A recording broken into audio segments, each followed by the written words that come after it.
Hey everyone, this is going to be your lesson for Monday, September 21st, possibly going to Tuesday. We'll see how long it takes. This part of the packet, actually, I'm pretty sure I put all of them together. So we might finish the packet this week. If not, we'll finish it next week. So depending on when we finish it, the following Monday, you'll turn in the packet with the Monday drop-off pickup. Okay, so I'll let you know for sure when that is, depending on how quickly we get through things. So Monday and probably part of Tuesday, we're going to be basically reviewing what we've learned so far, and then jumping into slightly different representations of ratios and proportional relationships. So we're going to do the review first and then jump into that. So first thing I want you to do is put your name on your packets. Seriously, like do it right now, so you don't forget, because I can't give you a grade if I don't know whose paper it is. Okay.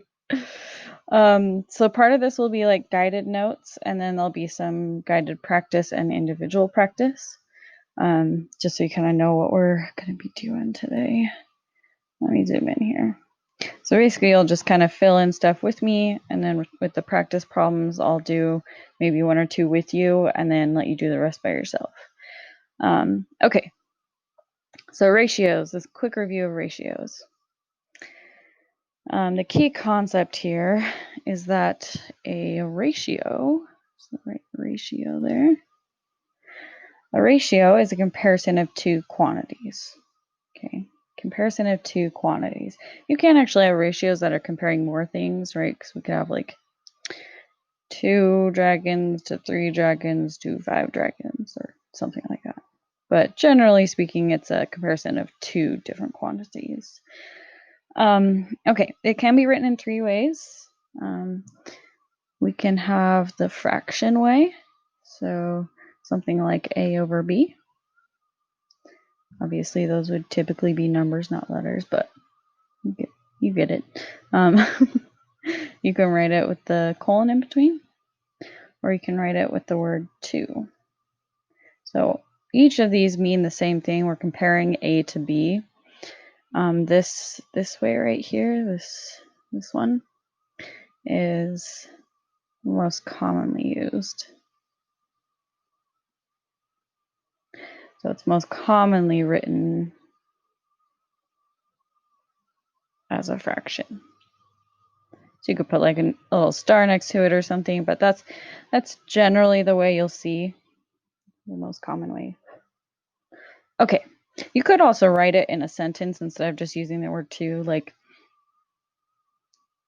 for every A, so for every 2 dragons in Oregon, we have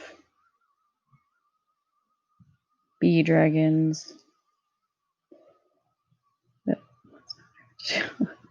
We have B in California, right? So you can write it in a sentence too, instead of just using the word 2. So really there's 4 ways, but yeah. Okay, part to part. This type of ratio compares 2 distinct groups. So basically just another representation of ratios. So you'll notice here that we have different shapes. We have 3 circles and we have 4 squares. Okay, so we have 2 different groups, circles and squares. They're both shapes. So basically what the sentence is saying is how we would say it in a sentence, how we would compare the ratios in a sentence. So for every how many circles, there are how many squares. In this case, there's 3 circles. So for every 3 circles, there are 4 squares. Again, just going back to the basics on this, making sure we're all caught up on the same page, remembering these things before we move on to new stuff. Part to a whole. So we've talked about like starbursts before, where we compared like pink starbursts to yellow ones, but then we compared pink starbursts to all the starbursts. right? Do you remember that? Hopefully that rings a bell. So that's what this means. So part to part means like part of something compared to another part of something. Part to whole is part of something to the entire thing. That's what that means. So this type of ratio compares part of the whole to the whole. So here we have 2 triangles. We have 5 quadrilaterals, parallelograms. So to answer this question or this fill in this sentence, we would say there are 2 triangles, because there's 2 of them, 2 blank total shapes. So how many total shapes are there? Well, there's 2 triangles, 5 parallelograms, so 7 total. Okay. All right. So here's where the guided practice comes in. So I'll go over 2 of these with you, and then I'll let you do the rest. So that'll be kind of the individual practice for this. So let's start with number 1. What is the ratio of soccer balls to footballs? So we want to count the number of soccer balls. 1, 2, 3, 4, 5, 6, 7, 8, 9. So there's 9 soccer balls. And remember, order matters. Order matters when you're writing ratios. If it says soccer balls first, you would put that number first. Okay. I'm going to write that smaller.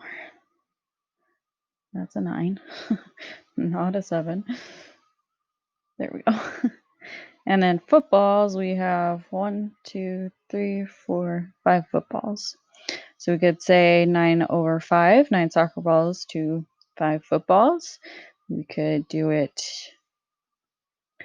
in the colon form. We could write it with the word 2, 9 to 5. Okay, so 3 different ways to write it. Why don't you actually, for all of these, write it in each of the 3 ways? So for each answer, you're going to have 3 different versions of how to write it. Okay, I'm going to let you do 2, 3, and 4 by yourself. I'm going to go over 5 with you, and then you get to do 6. Okay, so the one circled in pink you get to do. All right, number 7. In Amy's closet were 3 basketball jerseys and 4 football jerseys. What is the ratio of football jerseys to basketball jerseys? So remember, order is important. They're saying football jerseys first, and we know that there's 4 of them, so we could write 4. And then basketball jerseys was second, so we could write 4 over 3. Remember, write it in 3 different ways. So 4 over 3, 4 colon 3, or 4, 2, 3. So that's saying for every 4 football jerseys, we have 3 basketball jerseys. That's what it would sound like in a sentence. Okay. So now I want you guys to do 2, 3, 4, and 6 by yourselves so I can see how you guys are doing with this. So I'm not going to go over the answers in the video like I sometimes do. And then when you're done with that, I do want you to write a reflection sentence. This needs to be a full sentence. Okay, or 2 sentences, or 3, however long it takes, but at least 1 full sentence. Okay, and here's the reflection prompt. You're going to create a similar ratio.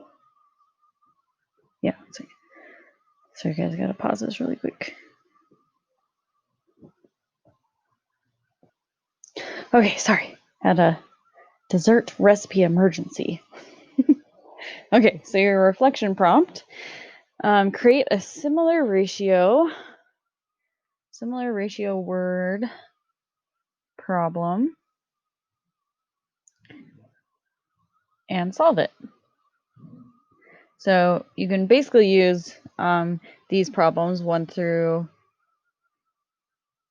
I just noticed that that's funny. I did not notice. I didn't make this, and I just noticed that says that says number 7, and it should be number 5. That's funny.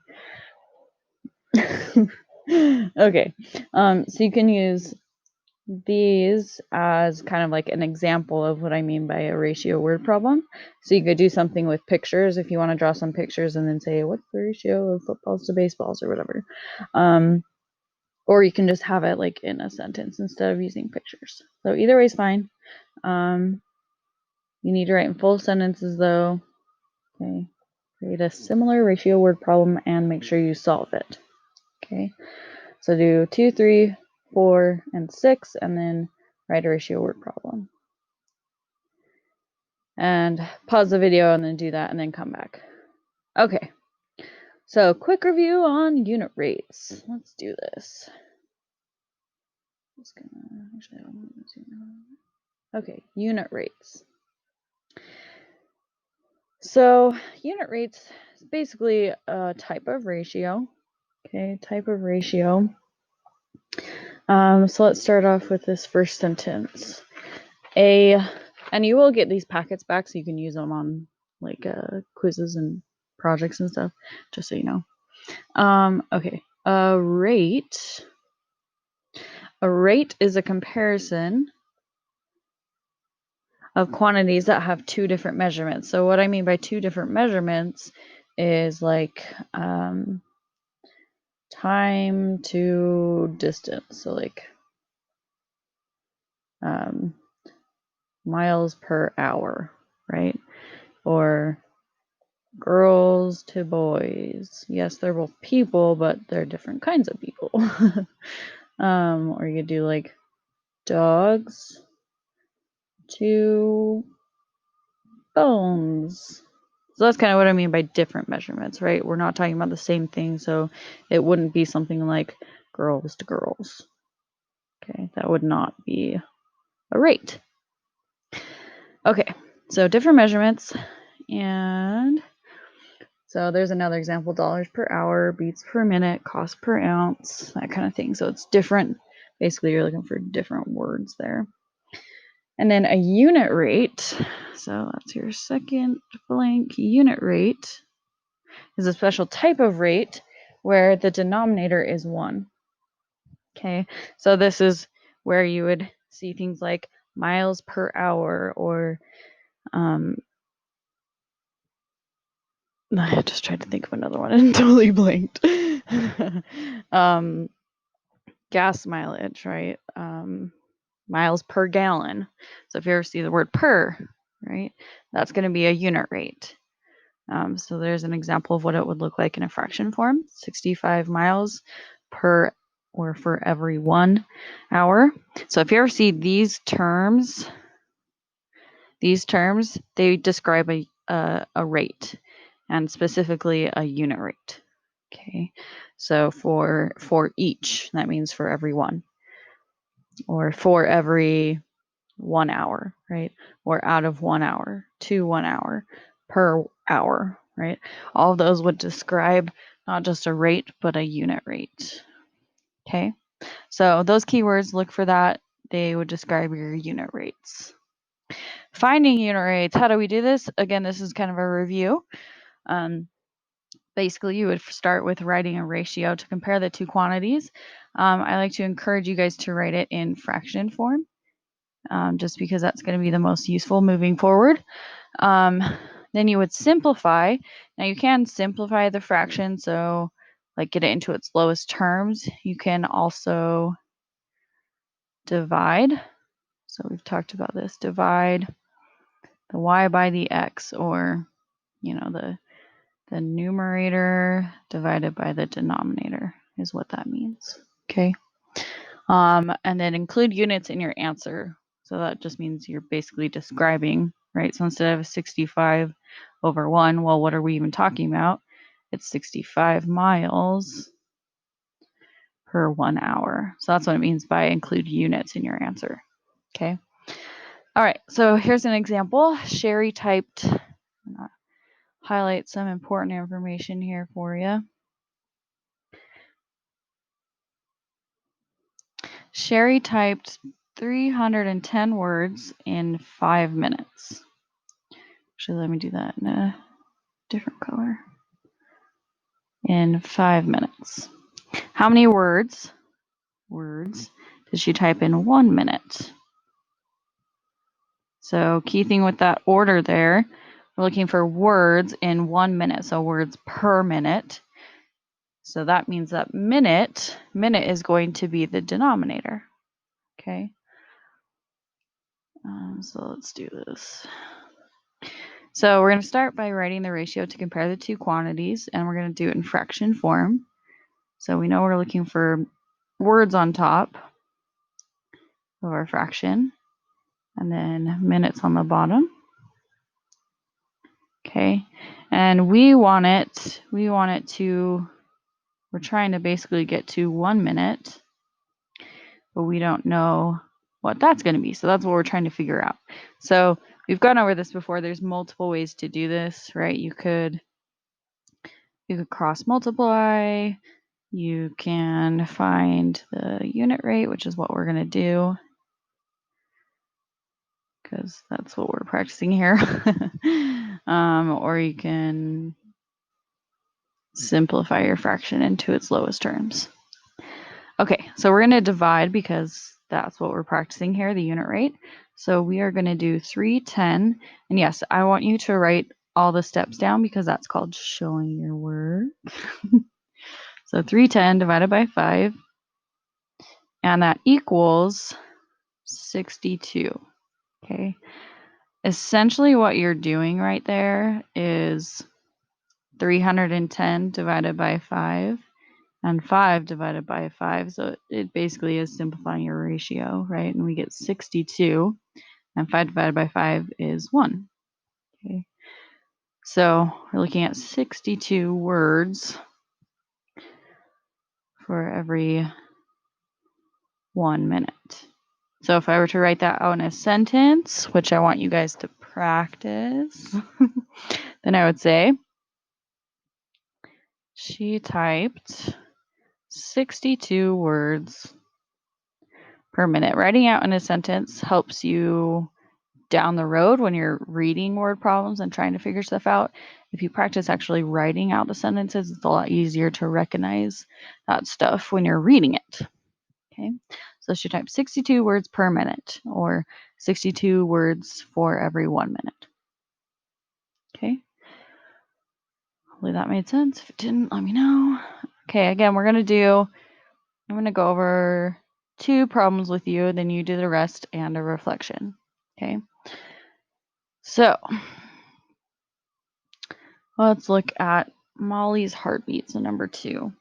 Molly's heartbeat 360 times in 5 minutes. What is the unit rate, so we want denominator of 1, of beats per minute. So whatever comes after the word per, that's going to be your denominator, okay? Okay. I'm actually going to write that down because that's a good note I have. So the word after per, or after for every 1, will be the denominator. Okay. All right. So we have Molly's heartbeat at 360 times for 5 minutes. So we want to first write that ratio. And yes, I want you to write it out step by step. So show your work. 360 beats for every... Sorry, just talking to myself. Okay. 360 beats for 5 minutes.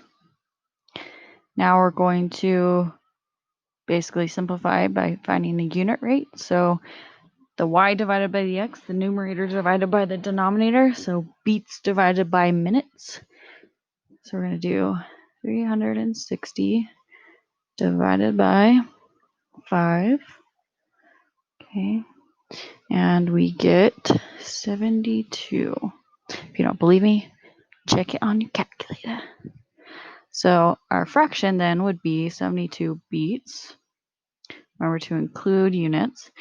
Beats per 1 minute. Okay, so if we wrote it on in a sentence, we would say, her heart beat 72 times per minute, or something like that. Okay, let's do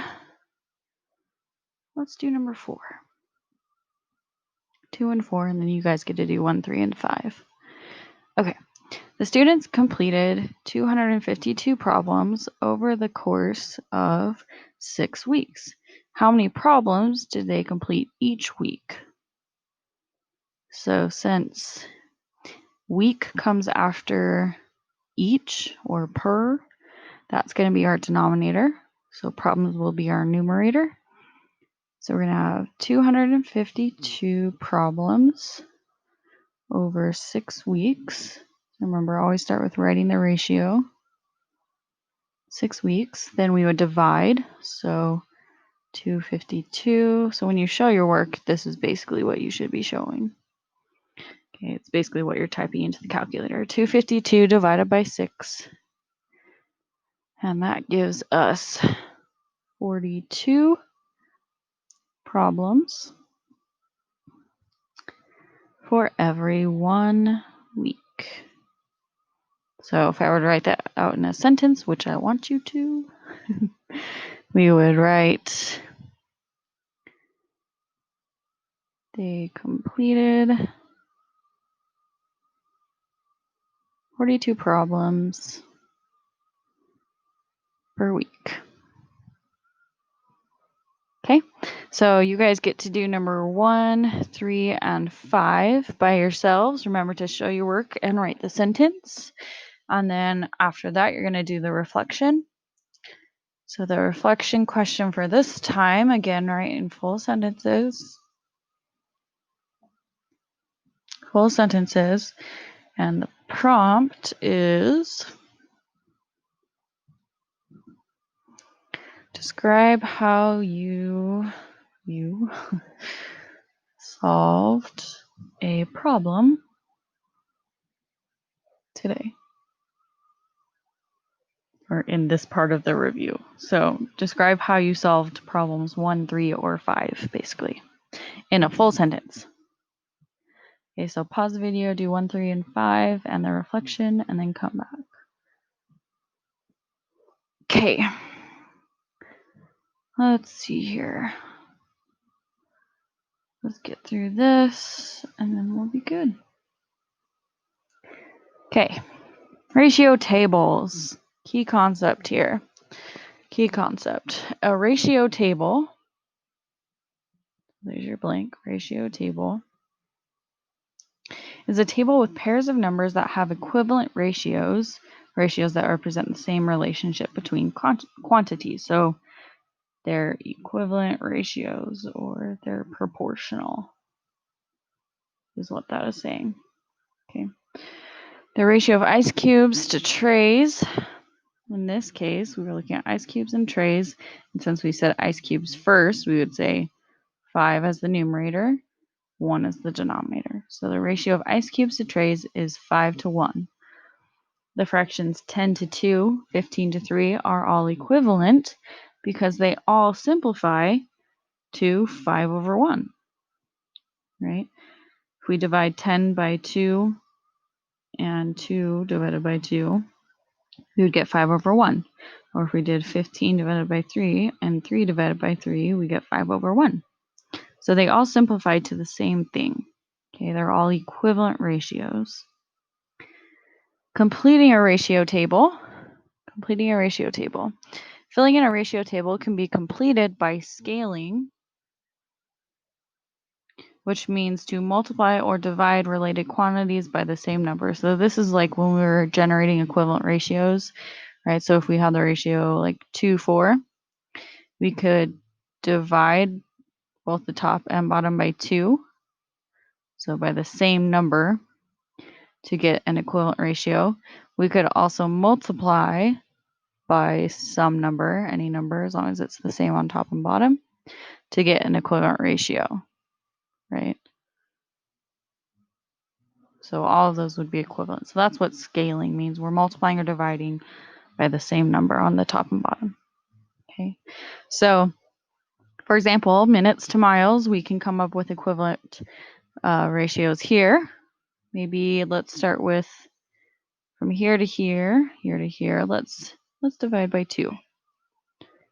Okay, so if we divide it by 2, 2 divided by 2 is 144.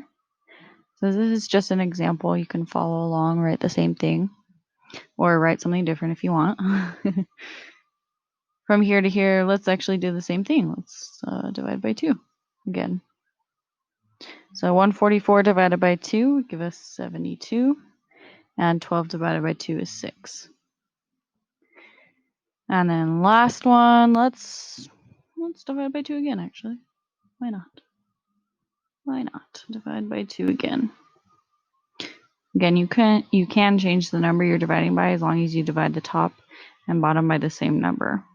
Okay. So you could divide by 2 here, you could divide by 6 here. It doesn't really matter. Okay, so 72 divided by 2 is 36. 6 divided by 2 is 3. Now you'll notice if we divide it one more time, and if we divide it by 3 this time, we would actually get the unit rate, or K. We would get 12 over 1. Okay, so that's kind of how we can use a ratio table to find the unit rate. We're simplifying, coming up with equivalent ratios. Uh-oh. Okay, we gotta hurry. So I want you to basically do the same thing for this with this example. So come up with some equivalent ratios. And then basically you're going to do the same thing here, but you're given a word problem. So you're going to basically be doing the same thing you did in the problems on the last page, the unit rate page. So taking what you do know, 81 minutes for 27 pages, and then coming up with equivalent ratios. Okay, but it prompts you for what you need to find, right? So we want 9 minutes for one of them, and we want 1 minute for one of them. So you need to figure out how we get from here to here and do the same thing, then how we get from here to here and do the same thing. So for example, to get from 81 to 9, we would divide by 9. Okay, so if we divide by 9, we would get 3 there. Okay, and then 9, to get from 9 to 1, we would divide by 9 again. Right, and 3 divided by 9 would be 1/3. Okay, so you're answering the questions there, but in a table. Okay, so do 2 and then do 3, 4, and 5. So do these ones. Basically, it's the same thing. Okay, and then answer the reflection question, full sentences. Here's your prompt. Describe a mistake you made and what did you learn from it? Okay, so this will be for Monday, possibly part of Tuesday. I'll have to look at how long the recording is, and I'll write it in the directions for this. Okay. All right. Let me know if you have any questions about this.